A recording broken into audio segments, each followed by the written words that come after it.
Alright, so one of the most important things when it comes to dancing is being on beat. It doesn't matter how many moves you've got, how cool your tuts are, how flashy your headspins, air flares, or whatever it is, are if you're not in rhythm and syncopation with the music, then you're just doing moves. You're not really dancing. So today I'll be teaching you 3 different ways to make sure you dance on beat. What's going on, everyone? You're watching Emeroy TV, the place to move, groove, and grow, and today is a Groove Wednesday. Changing it up today, not really showing you an actual, dance tutorial, but more rather a very fundamental and basic tutorial of understanding how to dance on beat using 8 counts. It's super important that you're able to get this whole concept, that you're able to be on beat. Even though you may not exactly have rhythm, if you're on beat, that's a good place to start already. Because none of the stuff I'm teaching on my channel will really, be beneficial if you're not on beat.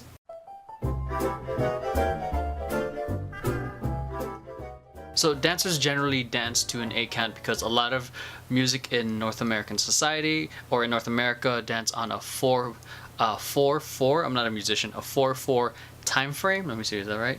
Yeah, on a 4/4 time signature when it comes to the music. So for any of you musicians out there who understand music better than me, let me know if I got that right. So anyways, eventually it just became convention to use 8s because functionally, without challenging the brain too much, it's easy to remember things in groups of 8. Groups of 4 is easier, which is why when I teach my hip hop class, I teach by 4s, and then the next 4 completing the 8th count. But because generally the conscious mind has a hard time remembering any more than 8. And I know some other organizations, or I think even marching band, they even count up to 12. But I'm just saying generally, from the dancer's perspective, we count up to 8. So like I said, I'm going to be teaching you guys 3 different ways to make sure you're on beat with the music. The first one's going to be slow, second is mid, third is tempo, and then I'm going to add a couple extras in there just to spice things up a little bit, so make sure you watch that. So I'm here on Adobe Audition, so we're gonna, like I said, we're going to break it down from the slow tempo, mid tempo, and actual tempo, and then actually play along with any potential other instruments that we can hear when you start practicing. When you first start dancing, it can be pretty confusing to try to keep up with the beat because you're trying to sync your movements to the song, but at the same time you're trying to think and process it, which is why I started teaching my students this slow tempo first, because one, it does seem slow, but it does make you focus on technique, and it does take having to rush to keep up with the music, that type of stress away. That way you're just trying to stay on beat. So here's the song. Now I like dollars, I like diamonds, I like stunning, I like shining, I like $1 million deals. Where's my pen? Bitch, I'm signing. I like those balloons. Feeling this song right now. So as you can see are these markers. We're going to start off with the slow beat, and you can see how big the gaps are in between. I'm not going to go through the full super slow tempo 8 count because it's the whole purpose of the super slow tempo is for beginners, for you to not have to worry about trying to be on beat like the whole time, but it gives you a moment to execute, then pause, execute, then pause. So, which is why there's such big gaps in between each count. So let's have a listen. Now I like dollars, 1, I like diamonds, I like 2, stunning, I like shining, I like 3, $1 million deals. Where's my pen? 4, Bitch, I'm signing. I like 5. Balenciagas. So you can definitely see how that can be helpful for a beginning student because I mean, I'm no musician. I've just been teaching for a long time. This is just the method I came up with. But you can definitely see how that can definitely help build confidence in the movement by syncing it up really slowly to the music first. Now let's move on to the mid-tempo, which is when you're feeling a little bit more confident with the concepts and the movement, but you don't want to feel rushed just yet. It's like that next step in the ladder. Alright, so here for the medium tempo, you could definitely see that the gaps in between each marker here are a lot smaller, indicating that you're going to be moving through the music, a lot faster. The faster you are dancing to the music, you have no time to think, process, hesitate. The whole point of being able to dance with the music is to be able to flow with it. If you let your brain take over too much in the music as you go faster, then that's where the flow stops. Which is why, again, go back to the slow tempo if you want to think about your moves. But again, the faster you go, the less you have time to think. This is just a nice medium right before you go to tempo. So let's have a listen to it as you hear me count. 1, 2, 3, 4, 5, 6, 7, 8. Cool. So you definitely see that the counting is a little bit faster, not insanely fast, but enough to start challenging your movement. So now let's move on to tempo. Alright, so here is the full tempo of everything. You can definitely see the gap in between each note or beat or bar.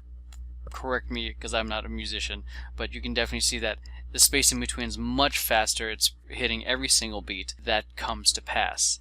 So if you have listened to it, 1, 2, 3, 4, 5, 6, 7, 8. 1, 2, 3, 4, 5, 6, 7, 8. So this is the ideal tempo you want to be at when you are freestyling, when you get used to the concepts and the movement, where you are comfortable to just flow with it.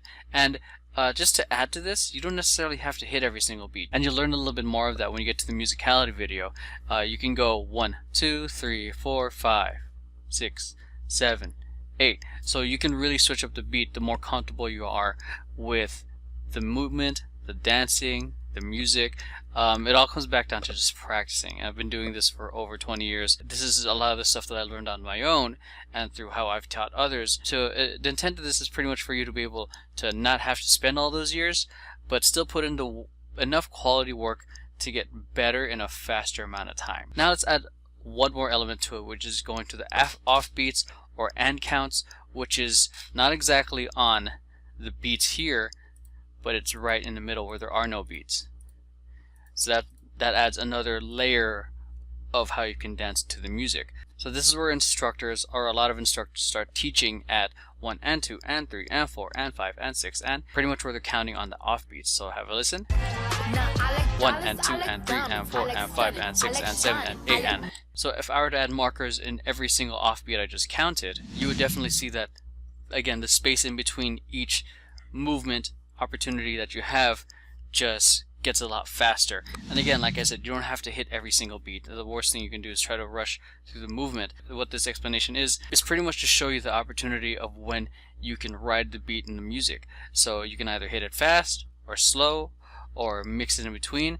I think the most important thing is you being able to be yourself throughout the music and not let the music overwhelm you. It's got to feel fluid. It can't be forced, which is why I have you guys start super slow at a slow tempo, because you know our brains, when we're in pressure, our minds tend to go a million miles a minute. So I want you guys to be able to slow down, which is the most important piece of advice I have for any dancer. Slow down, take your time. And I know it sounds counterintuitive, but the more you slow down and take your time to do things right, when it comes time to execute, it's all just easy from there. So a little later on, when you get to musicality, we'll go from not just the beats, but on how you can ride different parts of the beat, from the bass to the percussions to the hi-hats to a lot of the different instruments, to really add more flavor and layers to your dance.